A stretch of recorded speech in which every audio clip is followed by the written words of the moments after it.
Bueno, yo os voy a contar una historia, como muchas que solemos contar, que creo que no sé si somos cocineros, como estaba comentando antes José Mari, o somos contadores de historias. Pasan muchas cosas en nuestras casas, ¿no? Nosotros nos lo pasamos muy bien, la verdad.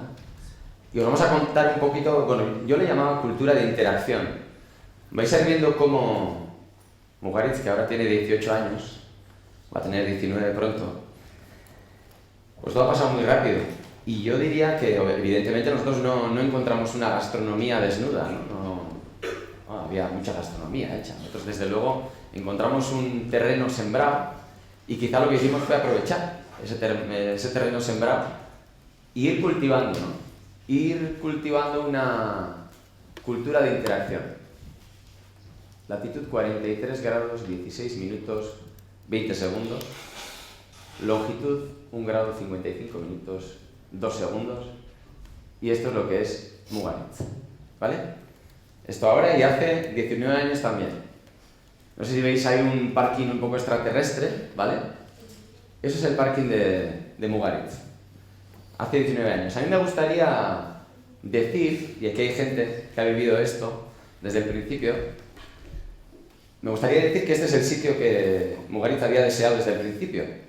Pero según me suele contar Andoni, me suele contar Vicente también, este es el sitio que en ese momento Mugaritz se pudo proponer tener, ¿vale? Porque, bueno, un proyecto joven con limitados recursos, pues necesitaba ir a un sitio donde podía cubrirlo, ¿no? Y donde podía pagarlo.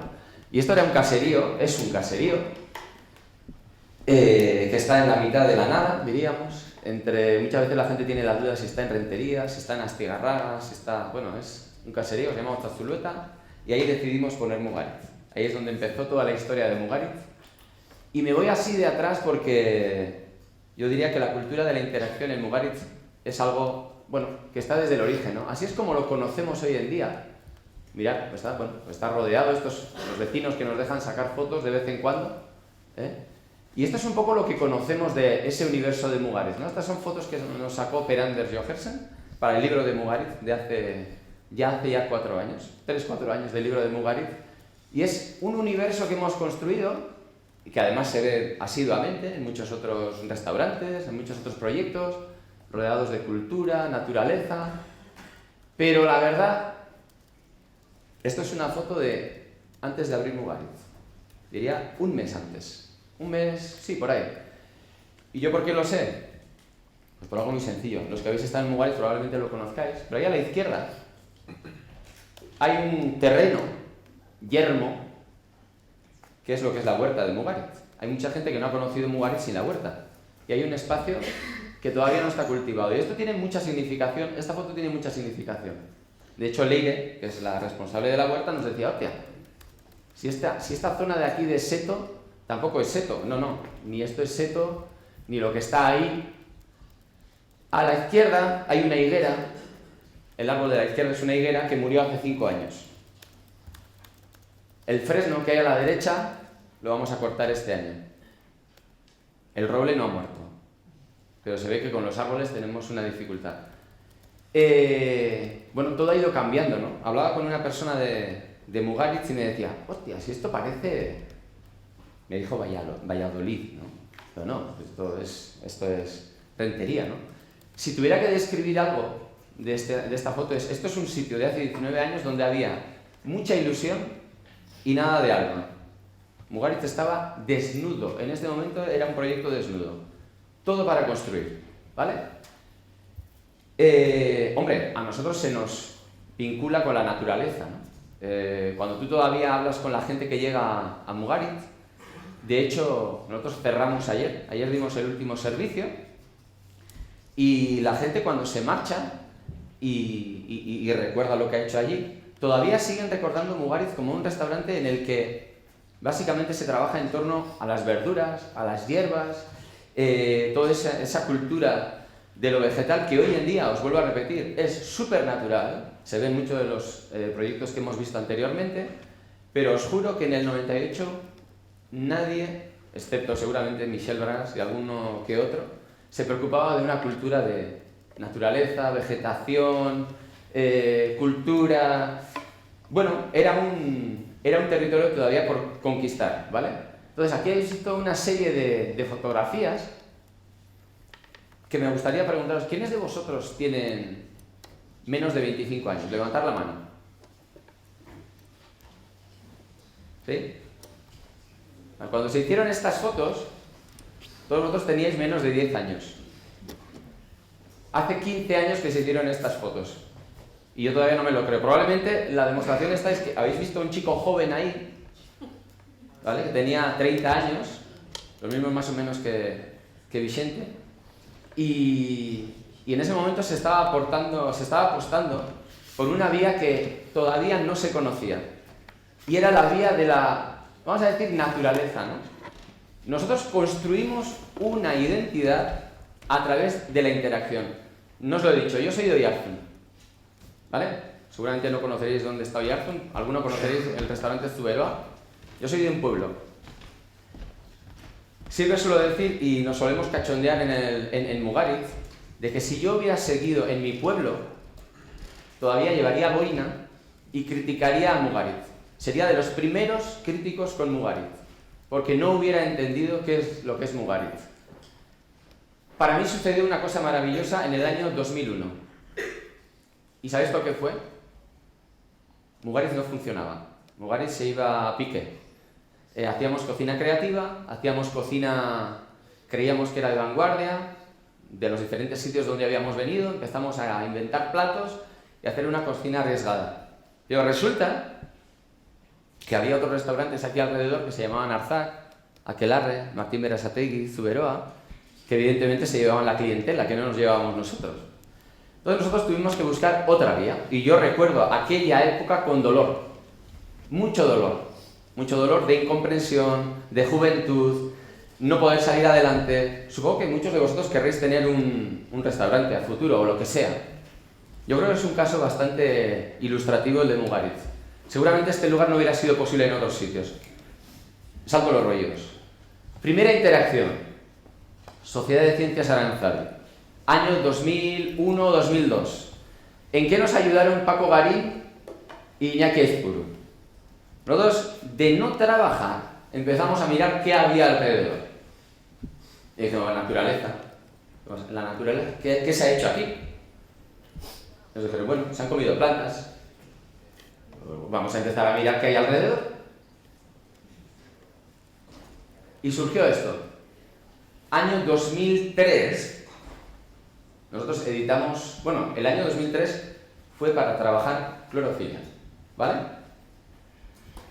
Yo diría que es cuando empezó la interacción. Probablemente alguno suene de estos.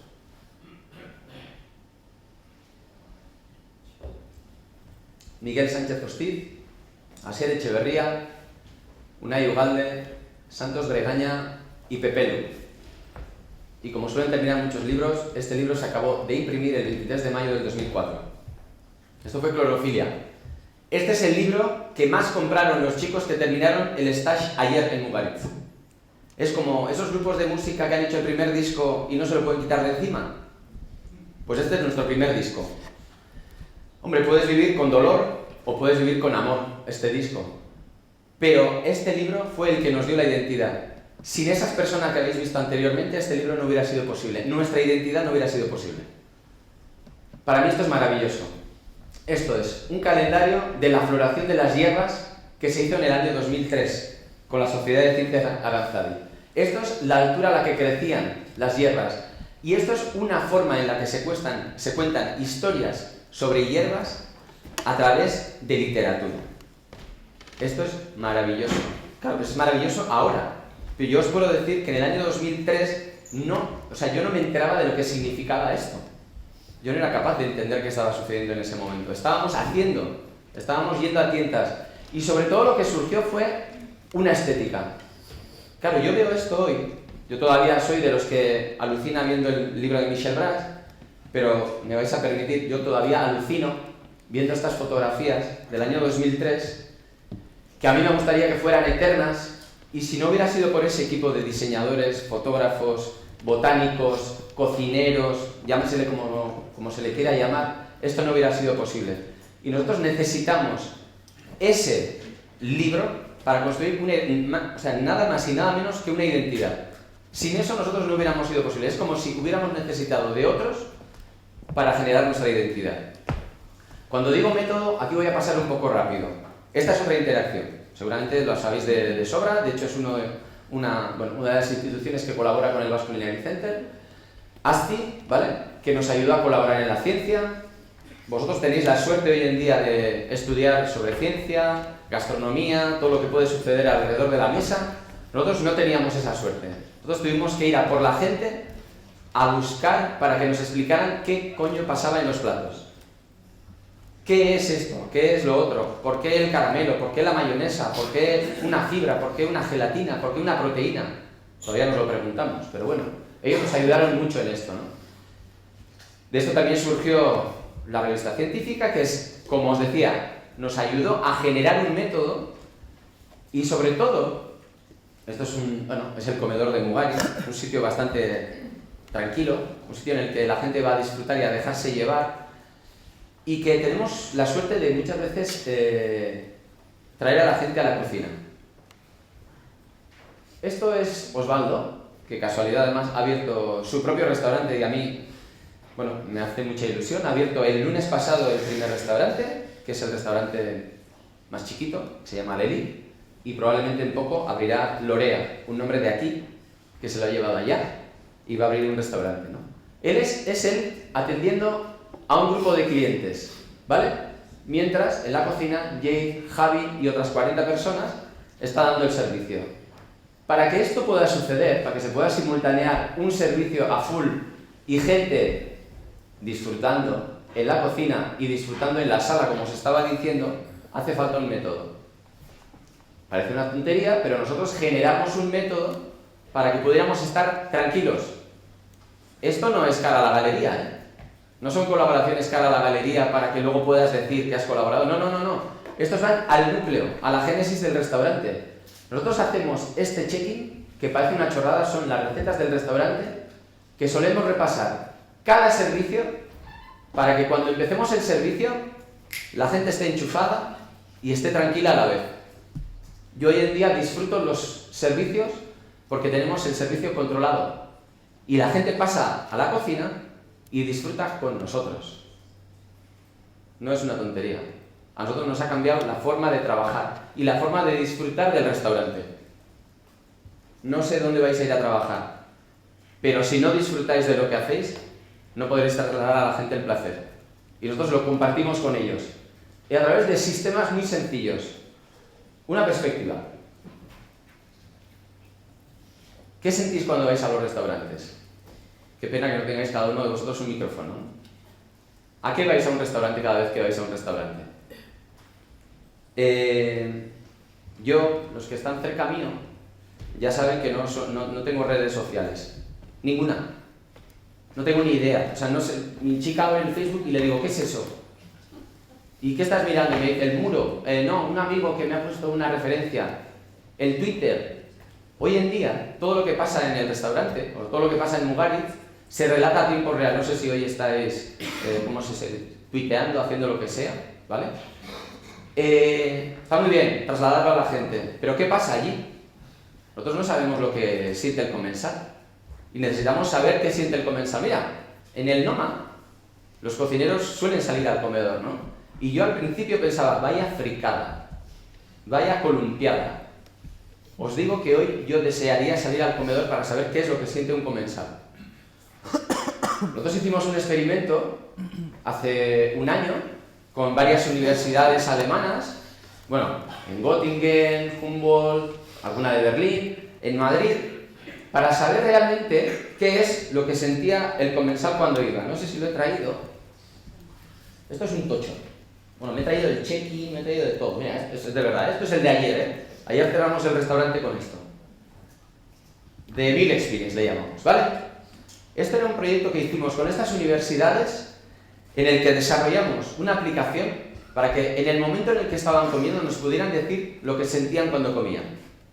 Pero no rico, dulce, amargo, no. ¿Qué sientes? Asco, pena, añoranza, eso con cada plato.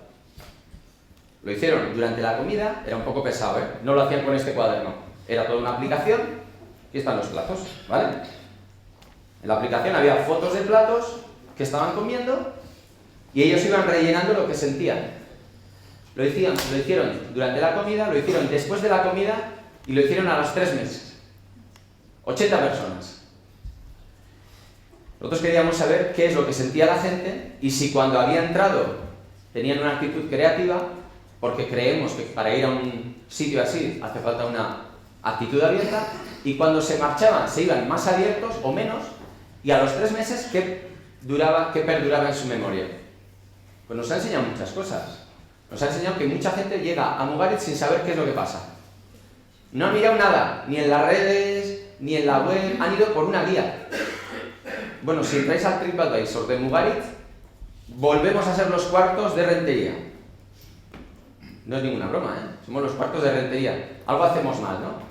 O explicar mal, o hacer mal, o ser muy arriesgados.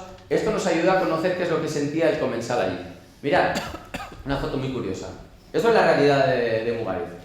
Una mesa de 5 personas, no, 1, 2, 3, 4, 5, 6, 7 personas, una de 2, una de 3 y otra de 2. Esta de 5 se la está pasando genial. Aquel de allá entiendo que está sacando una foto pues para su blog.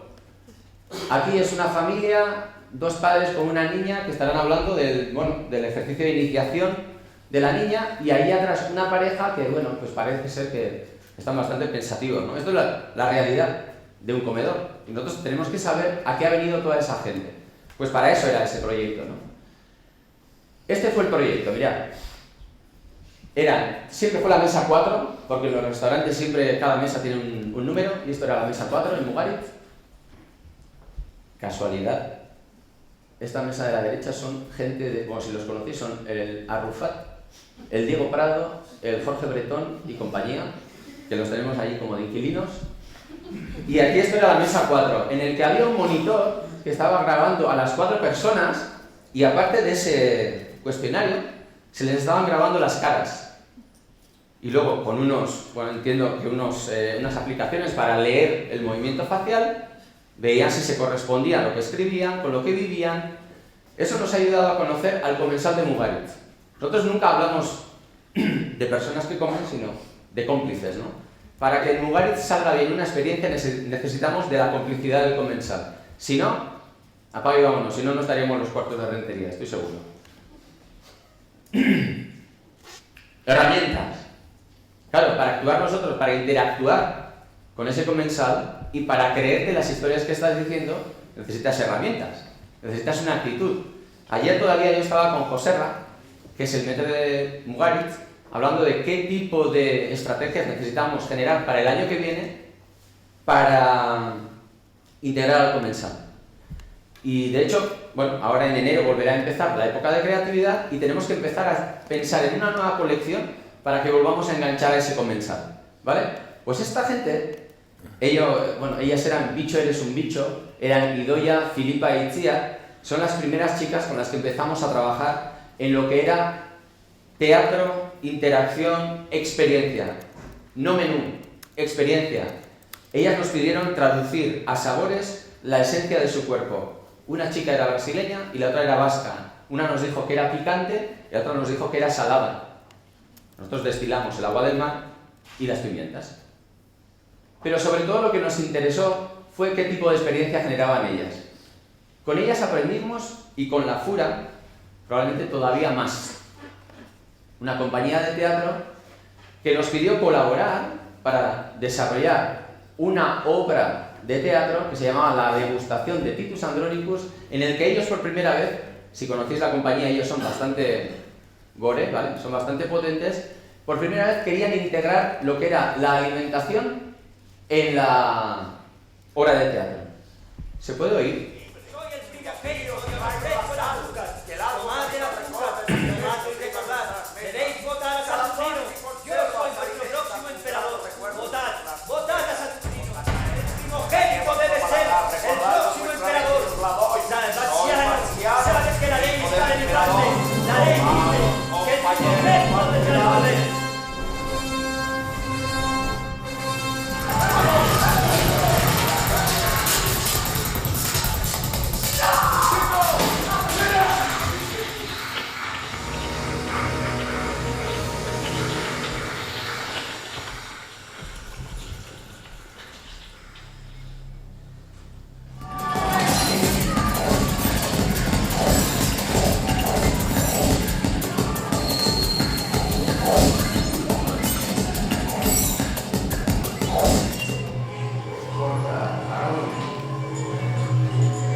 Aún me queda esta mano para degollaros.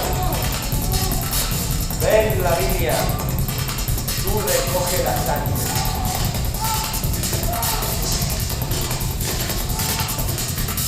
Escuchad, escuchad, miserables, cómo pienso cocinaros. Os moleré los huesos hasta que queden como polvo.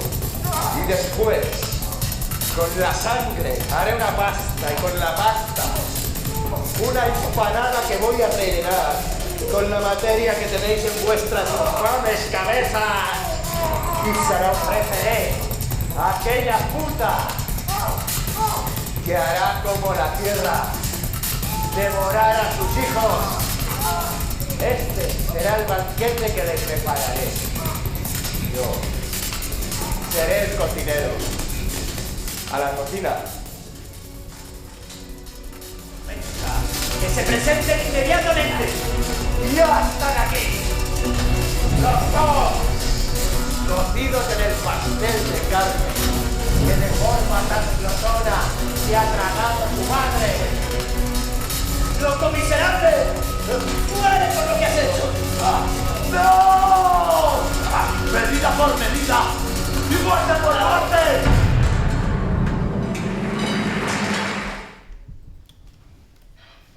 Y diréis, ¿para qué? ¿Para qué todo esto, no? Pues para nosotros fue un antes y un después, porque ahí se ha visto en un momento, no se veía muy claro, pero a los lados de los diferentes escenarios que había, esto era una obra que se hacía para 600 personas. Ellos ya veis, o sea, no se cortan un pelo, ¿vale? La primera vez que vinieron a pedirnos colaboración dijimos, hostia, ¿a dónde nos va a llevar esto? ¿Qué vamos a hacer con esta gente? Y nos pidieron traducir a comida muchas de las emociones que se pueden vivir en una tragedia de Shakespeare, que como habéis visto, acaba muriendo todo Dios. Todos morían. Al final, en el último escenario, en el acto final, el escenario principal, se montaron varias mesas, una a un lado y otra a otro lado. La Fura, que no son tontos, lo que hacían era, antes de la obra, abrían una cuenta de las personas que querrían participar de una experiencia que no les explicaban qué era al final de la obra. Bueno, la gente se pegaba, claro. Todos estaban, al principio, dentro, donde se movían todos esos carros, donde había un montón de bulla, y al final esos 30 afortunados se subían a las mesas que estaban alrededor, bueno, al lado del escenario principal. Y esas personas acababan comiendo un plato que, si habéis escuchado, el actor acababa diciendo que eran los cuerpos de las personas que acababan de asesinar. ¿Vale? Evidentemente, eso no era así. Era un plato de cerdo, estaba muy rico, pero lo que nos hizo pensar eso era ¿a qué está dispuesto una persona que está metido en una experiencia? A lo que sea.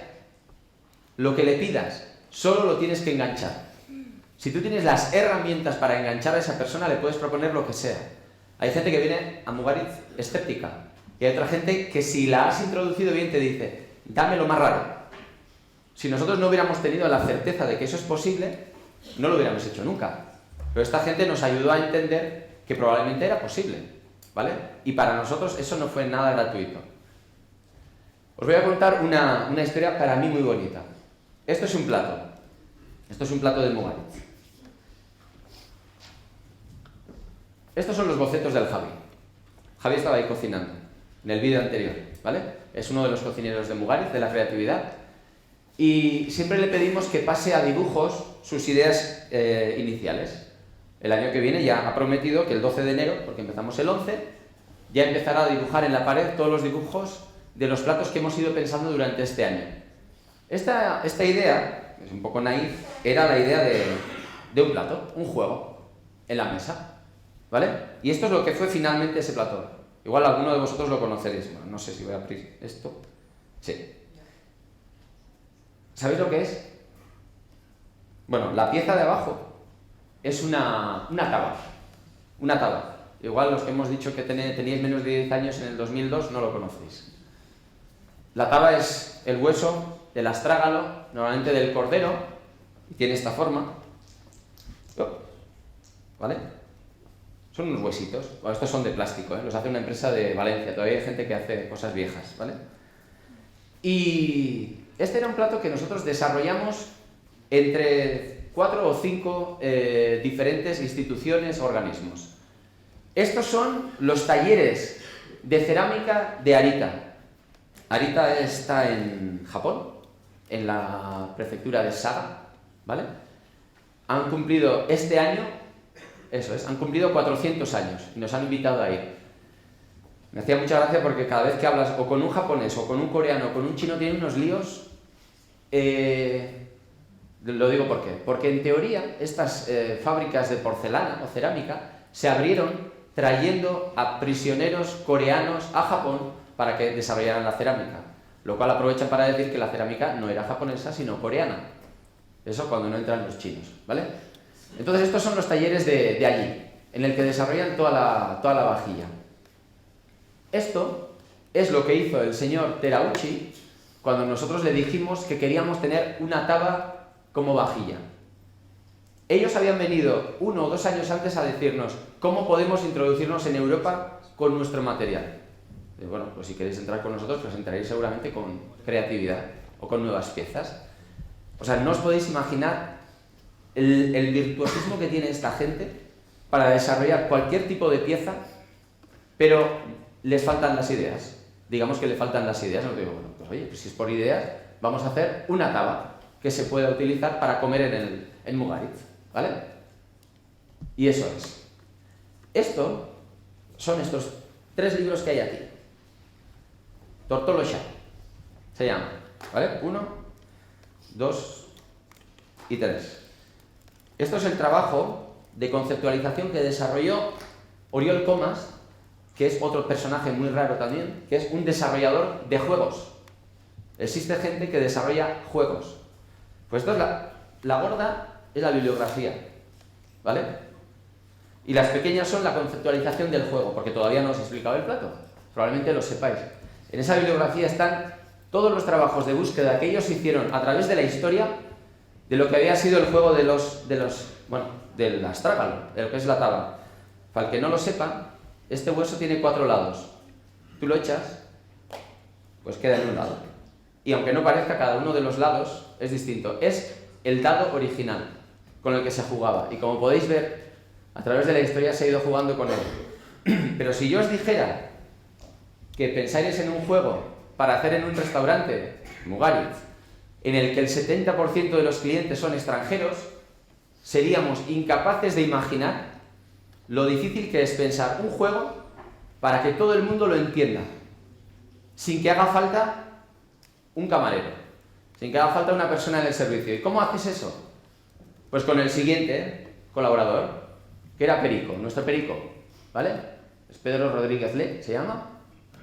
Y él hizo un trabajo de conceptualización del juego que simplemente era, igual lo conocéis, 2 personas en la mesa, 4 personas en la mesa, cada uno tiene 3 tablas.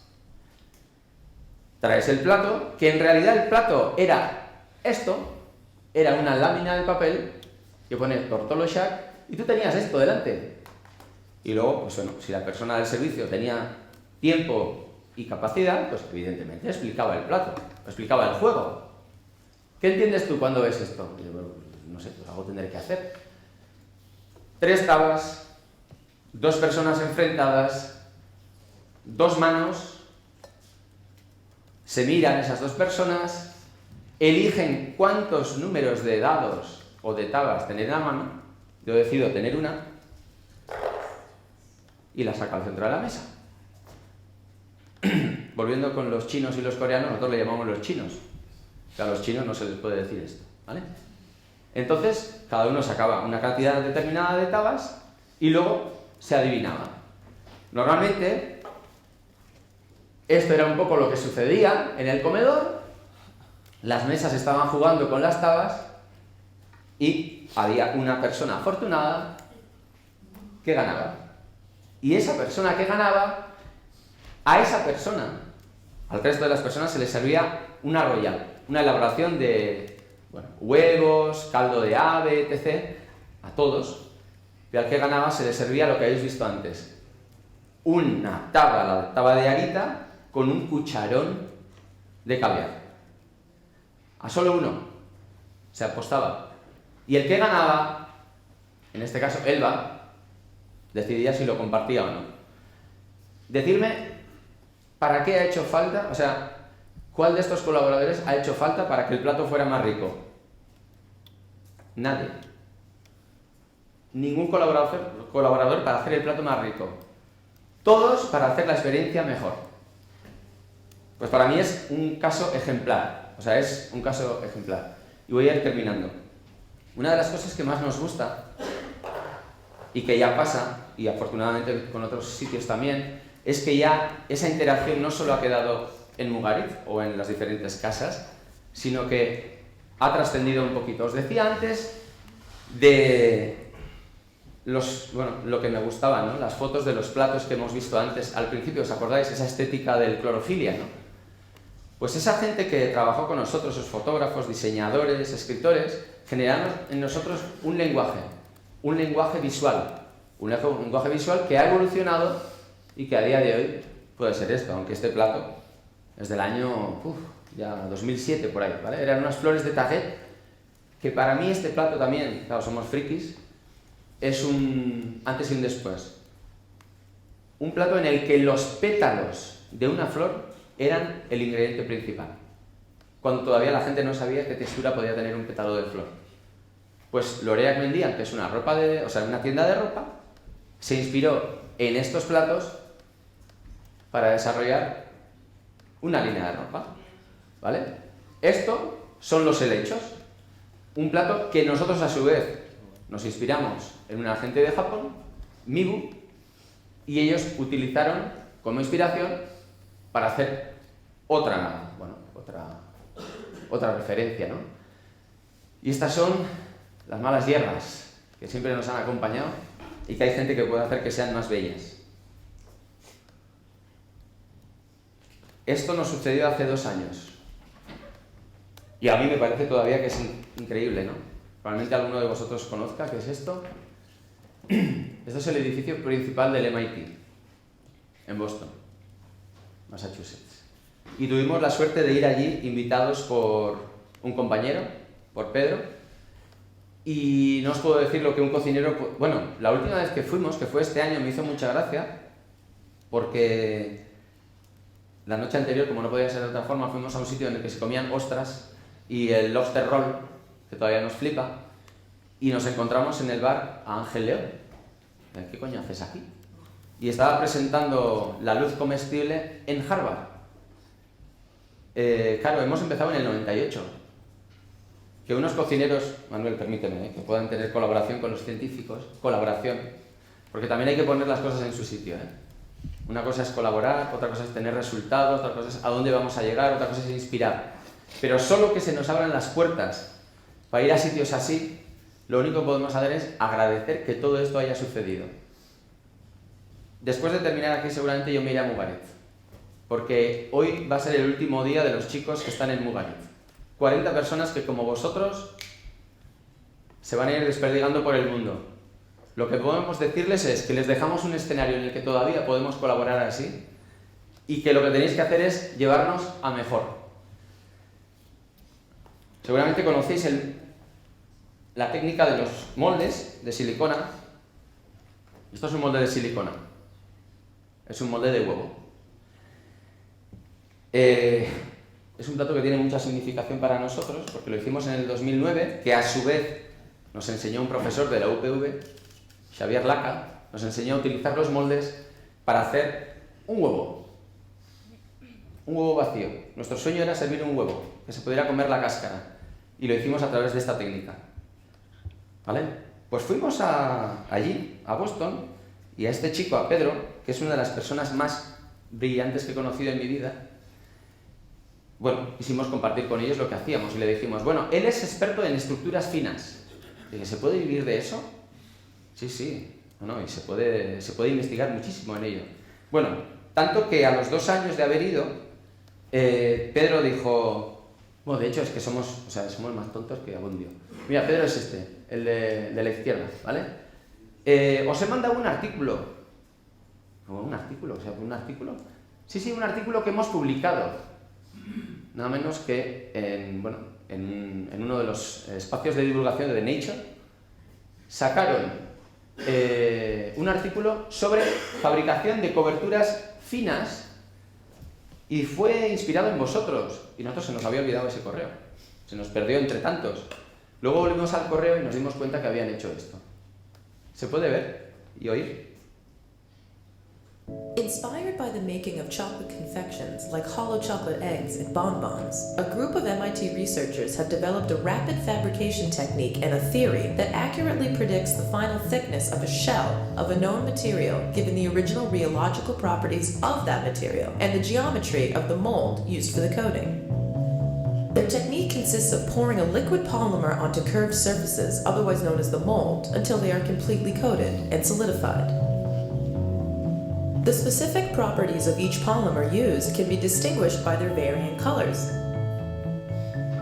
and they can be poured over molds with varying radii to yield different results. Using a set of variables, the researchers are able to predict precisely how thick the polymer shell will be once it's in its final state. For example, they know the final shell will be thicker for larger values of the radius of the mold or the initial viscosity of the polymer. The shell will be thinner if the polymer takes longer to cure. With their technique, the researchers can readily and accurately predict this final shell thickness based on design parameters. Once the coating fully hardens, it is removed and measured and examined under a microscope, confirming their predictions. An interesting feature of this fabrication mechanism is that the resulting elastic shells are nearly free of any imperfections, and their thickness is nearly uniform from the pole to their equator. Overall, their technique is simple and versatile. It does not involve high-end equipment and allows for a robust, rapid, and precise fabrication technique that has the potential for practical applications, such as artificial vesicles, smart skins, as well as protecting and packaging films on curved components.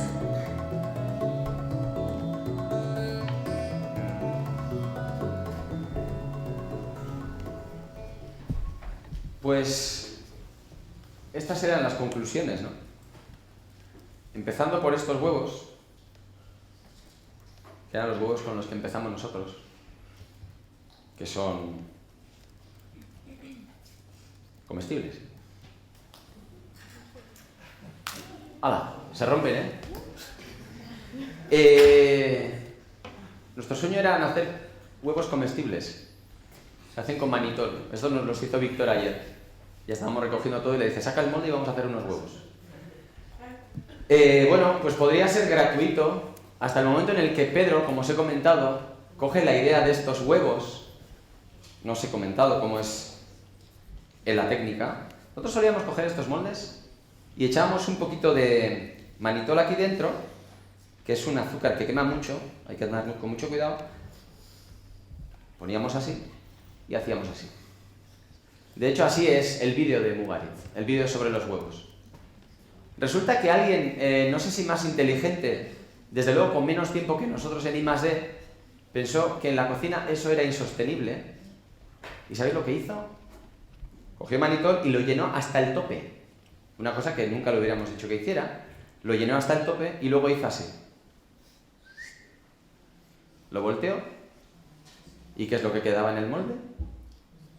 Solo la cantidad que hacía falta. Pedro, como os he dicho que no es tonto, dijo, esto se podría traducir a una fórmula. Y es la fórmula que os he comentado. Esa fórmula. Ellos la han pasado a otros materiales, porque claro, nosotros trabajamos con azúcar. Pero es que la gente de la NASA trabaja con otros materiales. Y es donde ha terminado la puñetera idea del huevo. Uno de los grandes problemas de los transbordadores espaciales es que el morro suele recibir impactos, suele tener problemas de deformación, y uno de los grandes problemas es que no consiguen hacer que el morro sea uniforme. Y si habéis oído, esto es una ecuación para poder hacer superficies finas regulares, que evidentemente está a años luz de lo que nunca nos hubiéramos propuesto con un huevo. Pero si colaboras, probablemente hay gente que te hará mejor a ti, como os he comentado al principio, y probablemente si tú compartes ese conocimiento con otra gente, vas a hacer mejor a otra gente. A mí todavía me fascina que todas estas cosas pasen. Y yo me iba a quedar en Oyarzun. O sea, yo me iba a quedar en un pueblo. O sea, a mí esto me ha transformado como persona y como profesional. Si nosotros podemos transformar a otra gente, es lo mínimo que podemos hacer a día de hoy.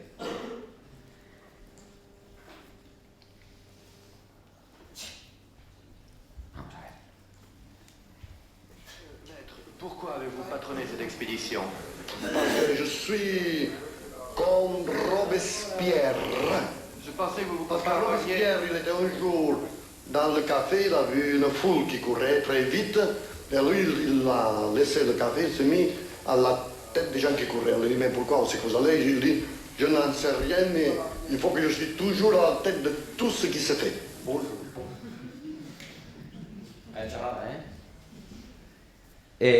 Bueno, pues probablemente es un poco el resumen de todo esto, ¿no? Nosotros nos vemos proyectados al futuro haciendo cosas interesantes, cosas diferentes, para que nos sigan invitando al Basculinari. Tenemos proyectos abiertos con el BCBL, que vamos a hacer el año que viene también. Así es como nos vemos proyectados al futuro. El colaborar e interactuar no es una cuestión de marketing, que también, nos tenemos que vender bien. Pero os digo, si no hubiéramos tenido todo este tipo de colaboraciones nosotros, hoy en día no seríamos lo que somos. Algo tan esencial como crear una identidad, un método, buscar las herramientas, proyectarte, inspirar, solo a través de colaboraciones con otra gente. Si no lo hacemos, bueno, pues dejaremos la gastronomía donde está. Yo creo que hoy en día ya no hablamos de competición, como os decía antes, con Aquelarre, con Martín, con Zuberoa, con Arzac. No, si son nuestros mejores aliados.